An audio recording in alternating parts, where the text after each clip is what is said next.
Hey everyone, Spencer the Knowledge Fearon from Sky Sports' Ringside Toe-to-Toe Boxing Podcast and hashtag Toe-to-Toe. Listen up, give Sporting Icon a follow. Alright everyone, so due to my somewhat controversial and sometimes harsh opinions on boxing at times, many people say, Sporting Icons, you don't know anything about boxing, and I keep telling you, I do. I have the knowledge. And many of you guys didn't believe me. Well, here's the proof. Spencer Fearon. How are you, my man? I'm really good, man. I'm blessed and highly favoured.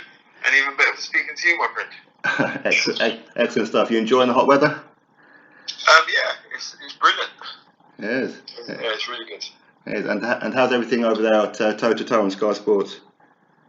Yeah, it's pretty cool. And like I'm saying, I'm grateful for the position I'm in. So yeah. Oh, sweet. So only a couple of weeks away now, July 20th, Dillian Whyte, Oscar Rivas. What's your thoughts on that fight?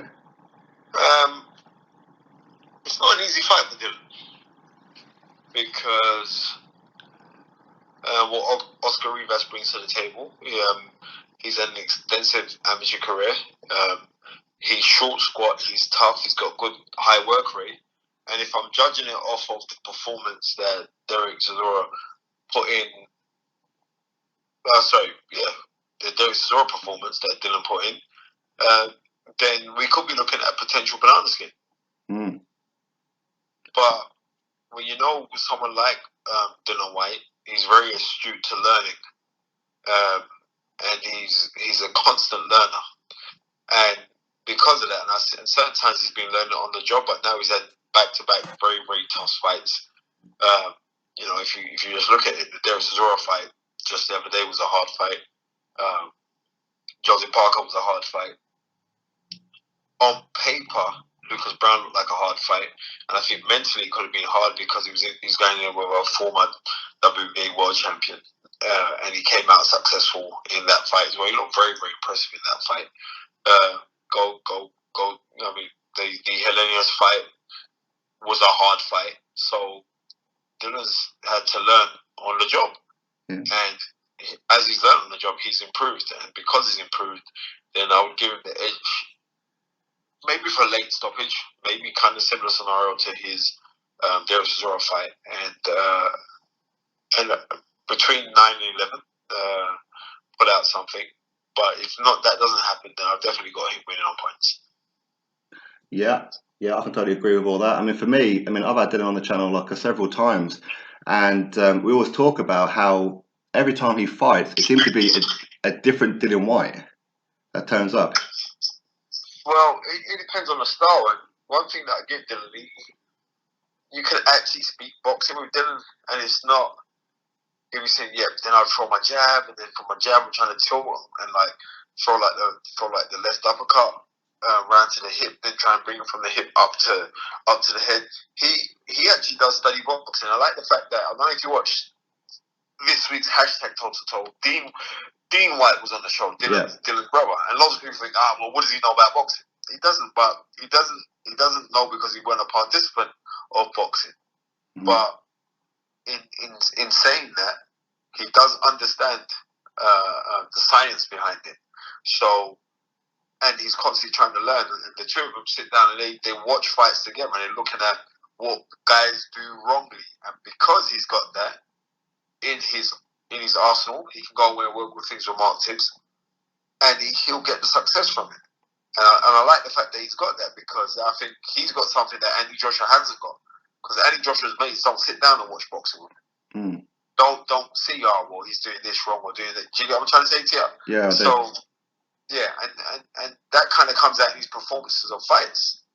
Yeah. So, with Dillian Whyte, he finds a way. He's very, very calm and calculated. He was losing the Derek Chisora fight, the last fight out. No one can't say that he's winning the fight. He's actually losing the fight. Yeah.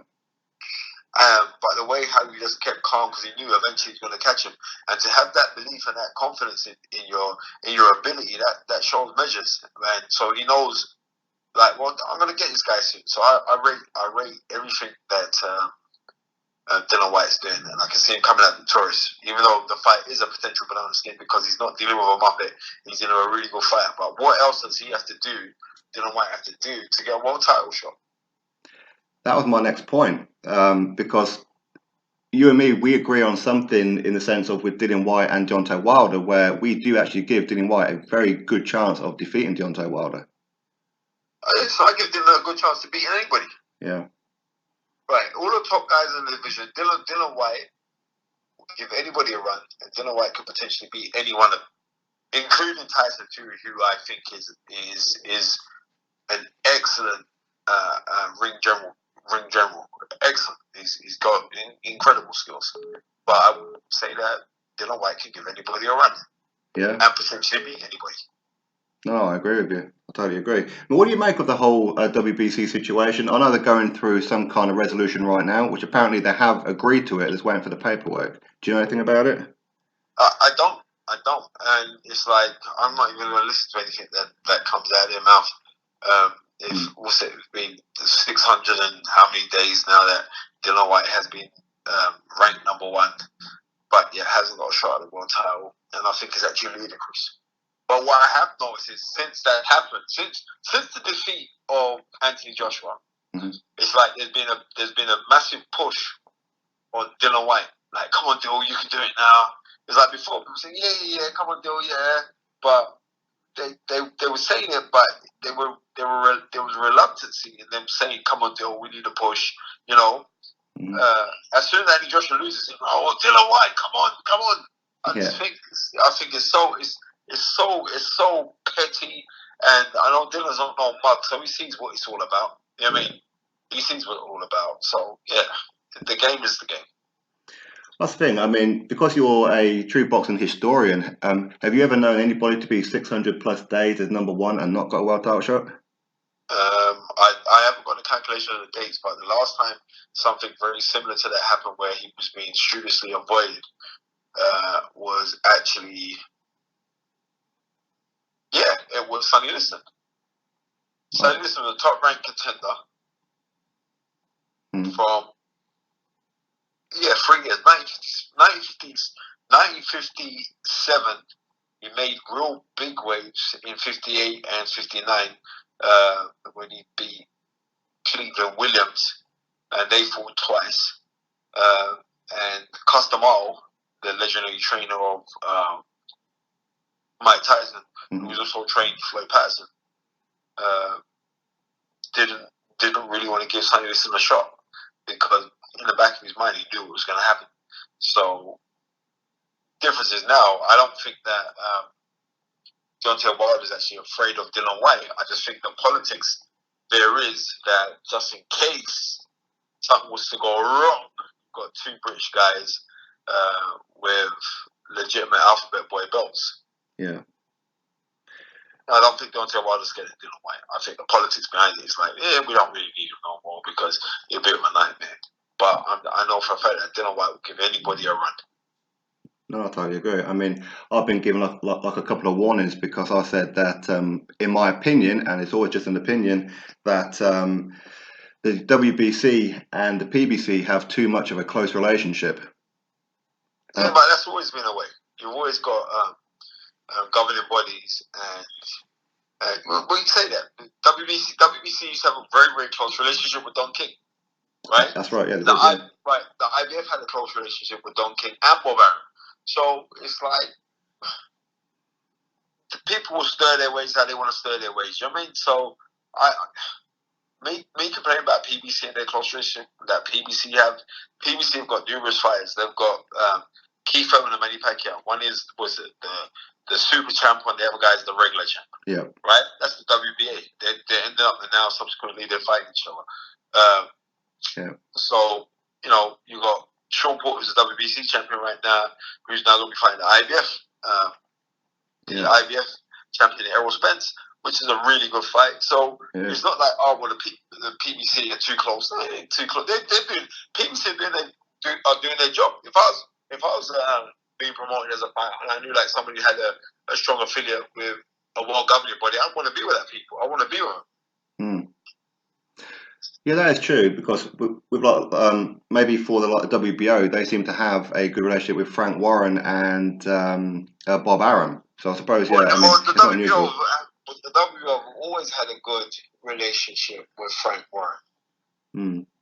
So and this is just how it goes. But in the beginning, the WBO had a really, really strong relationship with Barry Hearn, who was then promoting the second man to become the British WBO world champion in Chris Eubank. Yeah.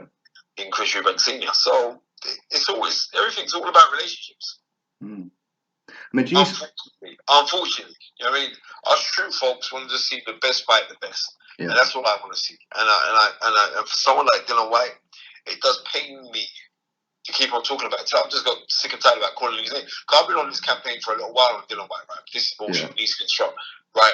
For ages, so much that I'd even get called. I've been called out many times by Deontay Wilder, right? Right, off of the back of it. He don't know nothing about boxing. He just repeats everything that Eddie Hearn says. No, I don't need to look at anything that Eddie Hearn says for me to repeat. Right? Number one, Dillian Whyte's my friend, but not only that, but for the justice or polarity, I have to back Dillian Whyte because I've seen him come from obscurity, relative obscurity, to where he is now. Exactly, he's a pay-per-view fighter now. Which is excellent. Yeah, of course he is. No, that's excellent. I mean, would it surprise you if the WBC announced Deontay Wilder as franchise champion, much like they have done with Canelo? And then I don't get this franchise champion. What does that mean? It's just like a global ambassador, isn't it? I always thought like a franchise of something was like you're running a subsidiary of something else, but you're just running the name. But you are not you're just running the name. You don't own the company. Yeah. That's what I always thought a franchise was. So I don't understand this WBC franchise champion, because now it's like Canelo is the franchise champion, and Charlo's been elected now to WBC champion. Yeah. So what is it? Is it champion emeritus? I can't keep up with this. This is absolute nonsense. It's making a mockery of our game. But I know why they've done this now. Because of his own deal, they think, well, you know what? Let's make him franchise champion so he can pick the biggest fights that he'll believe are out there for him, and he can still say that he's a world champion or whatever. I can't. Yeah. I'm tired of it now. No, it is weird. I'm actually me talking about it maybe get sleepy. I know what you mean. I mean, going by their press release of it, it seems that they've pretty much employed him. He's like a global ambassador for them now. But in my opinion, they've now just blocked Undisputed at middleweight. Well, the thing about this is he had a hard fight against Golovkin, and he came out victorious. I could see it. Golovkin 3 fights still on the card, especially now Golovkin's with the zone. Yeah. So, you know, we'll see what's going to happen there. But how they're making up these spurious title names now. I know. I can't keep up with them. And you know what? I could see them doing this WBC franchise thing for Deontay Wilder as well, for him to avoid fighting Dillian Whyte. But you know, Deontay Wilder's got to get past Tyson Fury when they fight in the new year. Yeah. Well, it does seem strange, obviously, from the outside looking in, the fact that Shelley Finkel said it doesn't matter about Dillian Whyte or what happens, Wilder will be fighting Luis Ortiz next, and then he will be having back-to-back fights with Tyson Fury. Yeah.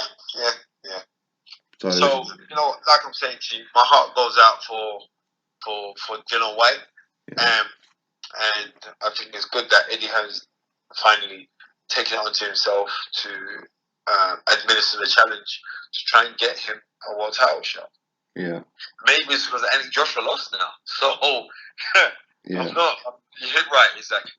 Yeah, that's it. Well, I mean, one of the things, I'm not usually critical of Eddie Hearn and Matchroom, but one of the things I did say was I felt that they could have made Dillian Whyte versus Dominic Brazil a year ago, and all this would have been resolved by now. Yeah, it would have been. It would have been. But you know what? Dillian Whyte would have beat Dominic Brazil. Yeah. Not in the same offensive style that Deontay Wilder did. Yeah. Yeah, exactly. But I would have had Dillian Whyte beat him. Yeah. So, yeah, same. And what do you think of Eddie Hearn saying last night that he's now acknowledging the lack of quality on the UK cards and now more investments coming in?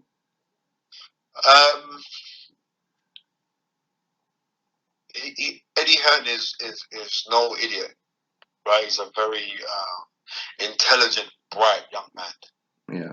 He would have known ages ago that certain fights were inadequate on a Saturday night, because I know for a fact they were. A lot of the fans were upset at the quality of standards that were met, but it's very difficult for Eddie Hearn made British boxing the epicenter for the beloved sport and the noble art. And him branching out to try and say, okay, well, I want to take over America, but you're going to get a different fight out there. Yeah. He's kind of taken his eye off of the production in the UK, and I think if anybody could bring it back to how it used to be, Eddie Hearn could do that, because you can say anything you want to say about him, but he's very, very good at doing his stuff. But I think right now, the pendulum's swinging now. I think the pendulum's swinging back to America, because this is just the game here. It goes one way, then it goes the other. I think now it's going back to America. Yeah. I mean, I think a lot of people understood that when he signed the DAZN deal that there was going to be a transitional period, because his pool was built up for UK fights, but he needed some of his fighters to go over to America. But now, as a Sky Sports subscriber, and he hasn't had great success in fighters, UK fighters going to America. No, that's right. Well, that's the thing, because it does seem that for whatever reason, a lot of our fighters can't travel. I don't know what it is, as in the performance. I don't know what it is. Maybe you understand a little bit more about that than what I do. Well, what I'm trying to say is, I'm a big knower and not a believer. I don't believe in it. I know it. Is that there's a different form of synergy and energy that is produced when you're fighting on a home soil as opposed to when you're fighting away from. There's certain things that you've got to get acclimatized to. There's certain how can I put it? There's certain cultural differences that you got to get culturalized to, that you're not when you go out to America. It's not like, I'll turn up to America, I'm going to fight, especially when it's like a big heavyweight title fight. There's certain things that you got to become accustomed to, or you got to have people around you who have been in that same situation. I wouldn't be going somewhere and I haven't got any experience of it, and my whole camp haven't got any experience. It's a new experience for them as well. At the same time, I'd want to get people around me that will be experienced in traveling, or know what it's like to travel, or have that travel mindset. And I think that is the key, or that's the key to when you're going out to America. It's very draining. You got the pressure of fight, and you also got the pressure of acclimatizing to the weather, and then you got to acclimatize to the energy. And you're not going to be, oh my God, everyone's going to go crazy when they see you, because you're big in the UK. If I talk on like Anthony Joshua, you're big in the UK, you're massive in the UK. You're building to become massive in America. So, like I said, it's just a different energy. No, it is. Do you think maybe that played a part in Joshua not performing against Ruiz? No, I'm not going to say we played a part. I said that he was going to face a different energy, and he did face a different energy, and subsequently he lost the fight. I'm not going to make no excuse. I've spoken to Anthony Joshua a couple of times since, and I'm not going to make no excuses for Anthony Joshua, because Anthony Joshua himself hasn't made any excuses about that defeat. He's just trying to take it as a man. What I like to see, and I've said this on many, many times, that he should have real boxing people around him. And you can say, oh, I'm not saying that I'm not going to get real boxing. I'm saying like his friends should become like real boxing people, or versed in boxing. They're not. They're just your friends. They're your friends who've got an opinion, but their opinion is actually Andy Joshua. So they're kind of invariably kind of like yes men. I understand what you mean. Right. And that's not. I'm not picking on any one of his friends, because his friends are actually really lovely. Right. But I'm saying, like, okay, cool, we're friends then, but you know what? I got business to go take care of. That's right. And when you're dealing with that, it should be looked at as a business. I know for a fact, Andy Joshua's goal and aspiration was never being like when he was a 9-year-old kid, oh my God, I'd love to just become British champion. It's never been one of them ones.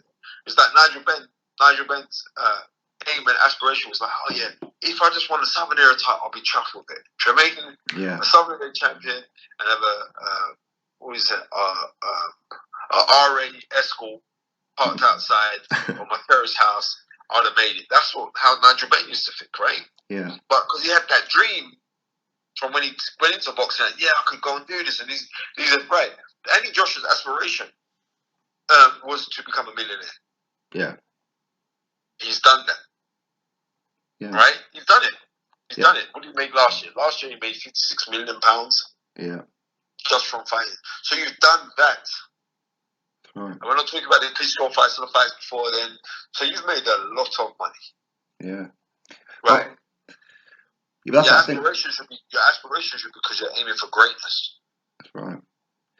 What's that thing, isn't it? That old saying, it's difficult to get off the couch when you're wearing silk pajamas. Yeah, Marvin Hagler said that. Did Marvin Hagler? Okay. Yeah, 1984 he said that. Right, exactly. So we shall. I mean, we shall see. We shall see what he does. I do believe that Anthony Joshua can come back, but I would just like him to maybe link some of the old-time champions. I know that him and Lennox had a rift for donkeys over bullshit, so maybe him and Lennox could resolve their differences. And get on that, or even someone like James Toney or Vander Holyfield, Mike Tyson, Larry Holmes. Right, these are all the people that Andy Joshua could get easy access to these guys and sit down and speak with them. And the genuine ones will be doing it for free. Yeah. I know, like right now, because they're looking at him as some cash cow. Everybody was approaching Anthony Joshua to want to be doing some work with him and all the rest of it. And I get inbox every day from renowned ex-fighters who are saying, yeah, I could do this for him, I could do that for him. I've noticed there's always a way in boxing. Like, when things go wrong, everyone comes out the woodwork saying, oh, I could change you, I could do this, I could. No, sometimes the change is just for you to be a well-wisher. Yeah. And the fighter themselves knowing that this person is being a well-wisher towards me. And that changes. Yeah. I mean, have you heard where the fight's going to be? I'm here in Madison Square Garden. Because the fight's not starting, but I'm going to tell you this. I'm pretty confident that fight's going to happen again in America. Yeah. That's my feeling for the simple fact is this, it makes economical sense. Yeah. I know that things are getting a little bit more difficult to sell Anthony Joshua in the UK because gone are the days where they were getting 90,000 when he beat Klitschko, and then we should start to look at it with the performances where he became more safety first, looking for longevity. Yeah.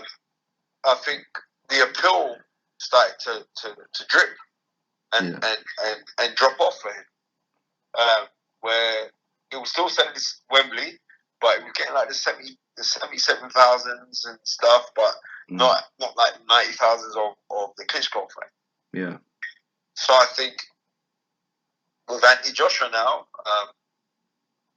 I think the fight will end up in America because there must be a lot of pressure on Eddie Hearn himself because he's got his own deal as well, and they'll most probably have to sell that fight in America because the zone are not in the UK yet.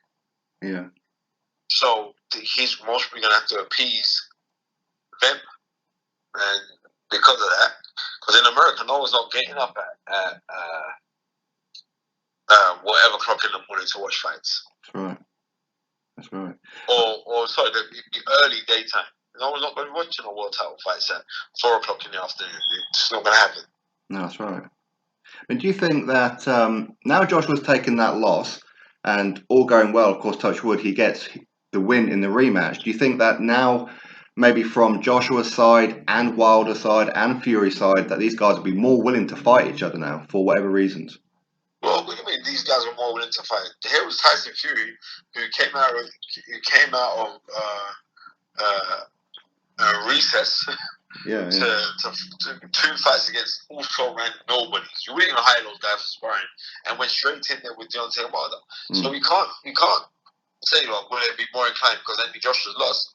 Tyson Fury will fight anybody. I have no doubt in my head that Deontay Wilder would fight anybody. I have no doubt in my head that Andy Joshua would. But I think it's just down to the business.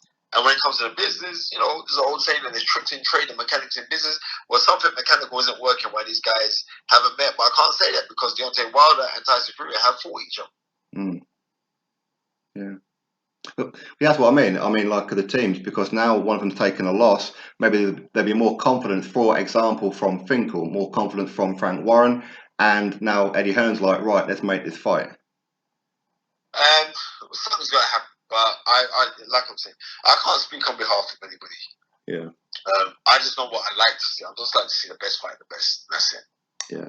No, I totally agree. Let's move on to we've got a couple more. Amir Khan versus Billy Dib. What's your immediate thoughts to that? Billy Dib, the former IBF featherweight champion. Yeah. Is that the same Billy Dib? Yeah. The From guy. Australia, Billy Dib. Yeah. At what weight are they fighting each other? Welterweight. At welterweight. Yeah. Billy Dib is not no welterweight, and Billy Dib is not no puncher. And I don't care, no matter what Amir Khan's got left, I'm not too sure what he's got left. He'll have enough left to beat Billy Dib. Easily. I believe so. Yeah, I agree. I mean, I'm presuming that they're only doing this because of Billy Dib's ancestry, should we say? Well, lack of punch. Well, yeah, that too. Yeah, that too. But he's because he's got is it Lebanon ancestry, hasn't he? His parents are from Lebanon. I don't know. I mean, is there some kind of link between Pakistan and Lebanon? I have no idea. I'm not too clued up on that kind of thing. I don't think that's the reason, but it's happening anyway. It's happening over in the Middle East. I don't know the reason behind it, but I know it's happening. Yeah. And I'm hearing that Kell Brook is still looking for that Amir Khan fight. I don't know about you, but I'm getting a little bit tired of it, to be honest. You know what? I'm not interested in it, Lee. Please, I don't want to entertain it. I don't want to talk about it. If the fight didn't happen, there was talk of Kell Brook retiring, but then it didn't. I'm not interested in talking about that, to tell you the truth. No disrespect to him. No, of course. No, I totally agree with you. I've said this on multiple occasions. I'm tired of hearing it, and I feel that Kell Brook has wasted the past couple of years chasing him. Yeah, he certainly has. Yeah.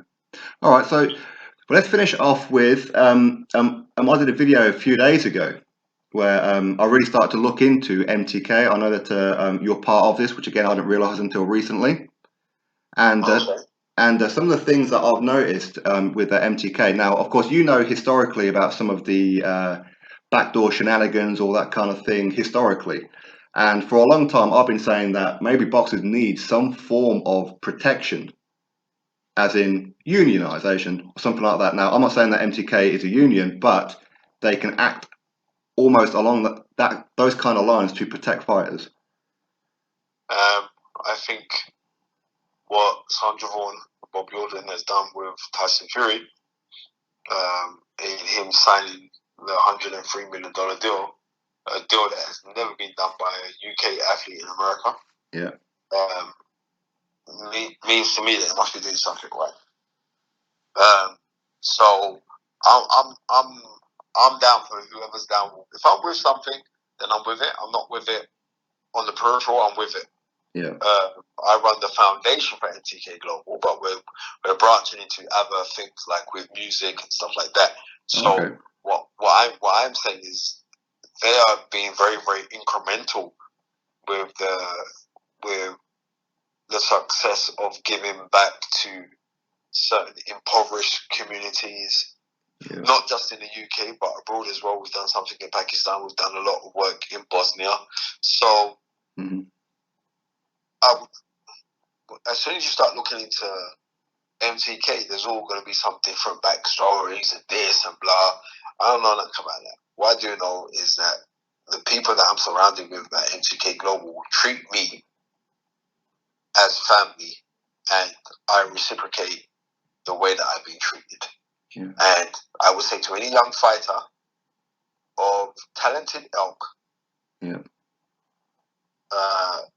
come out and if you wanted to turn professional, but you want to be looked after and you want counselling as well, because when you're working in the game, you are actually act as a counsellor as well.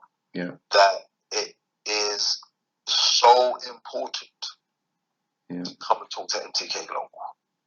That's pretty much what I said as well in that video, because I speak to many fighters and a lot of them prospects, and one of the things that a lot of them have in common is that they're unhappy with their management team, as in they're being almost talked into becoming journeymen before they're ready to become journeymen, because the manager wants to make some money on them, and being a journeyman is a good way of making regular money. Well, I mean, it's gonna be real. It's like certain fighters are are going to end up being journeymen. Yeah. Right? And the journeymen are the backbone of the professional game, period. Yeah. Take out journeymen and the game dies because prospects ain't going to be too willing to fight prospects straight off. Mm.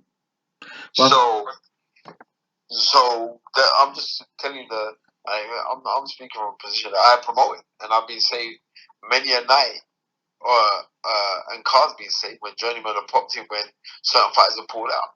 But I'm talking about somebody who really does believe that they're a prospect. Yeah. And thinks that they can do someone. If you want a fair deal, a fair deal. I ain't heard no rumors of MTK Global fighters getting robbed. I haven't heard it. Never, ever. No, that's why I knew I could end up working with him. Never heard of those sly shenanigans that have gone in the background with fighters. I've never heard it. So because of that, then I'm an advocate and the chief supporter of MTK Global, and long may they reign. Well, definitely, because there's been quite a few fighters who've been sat on the sidelines, who are at Matchroom, who are at Frank Warren, and other ones. They're sat on the sidelines. Obviously, a fighter who doesn't fight isn't getting paid, but some of these guys are signed with MTK, and now they're fighting on the now ESPN and RFL shows. Well, listen, there's a show tonight. Was it O'Hara Davis versus Vasquez? Yeah. Really good fight. Unfortunately, I'm babysitting, so I can't watch. I can't be at the fight. Yeah. But yeah, I think the next ESPN show, which gets an IFL show, which gets shown out in America as well on ESPN, that I'll be the guest pundit for the next show, not this one, but the next one. Yeah. So it's like they're putting on good fights. They're putting on good fights. That's a good show. Well, it is. Yeah, it's a good show. Well, yeah, I mean, the one in Liverpool is, let's be honest, is as good, if not better, than some of the Matchroom and Frank Warren shows. Well, the thing about it is, I'm like, what day is that film? What day is that show? Oh, crikey, I don't know. It's in about 2 or 3 weeks, I think. Right, exactly. It's an excellent show. That is I'm like, wow, what a really, really good show. Yeah. So, I'm just grateful that I'm around people that are movers and shakers, and my opinion is respected and validated in that company, and I'm really, really grateful for my position right now. Yeah, that's it. I mean, like, a big up them, and long may they continue. I mean, I made the prediction that in a few years that these guys will be hugely talked about in the boxing game. Well, they kind of already are. But what I'm trying to say is that they're being hugely talked about now. So I'm grateful. And I mean, they got some powerful people there, and they have some real kingmakers there. So I'm like I said, I'm just grateful to be at a company where my boxing opinion and knowledge is greatly respected. Yeah, I totally agree. Right, Spencer. So I'll let you crack on with your days, and thank you very much for joining me today. Yeah, listen, man. Big up boxing icon. Sorry, sporting icon. Yeah. Sporting icon. Big you guys up. Big you up. Keep on doing your thing, because what I'm trying to say is this: if you love the game, then I actually love you. It's as simple as that, right? Yeah. I don't care what skin tone you are. I don't care about your sexual preference. Yeah. You know what I mean? I don't care what religion you are. If you love boxing, then it means that I love you. I appreciate it. So, sporting icon, I love you. Take care. God bless. Keep up the good work, sir. Thank you very much, buddy. All right, mate.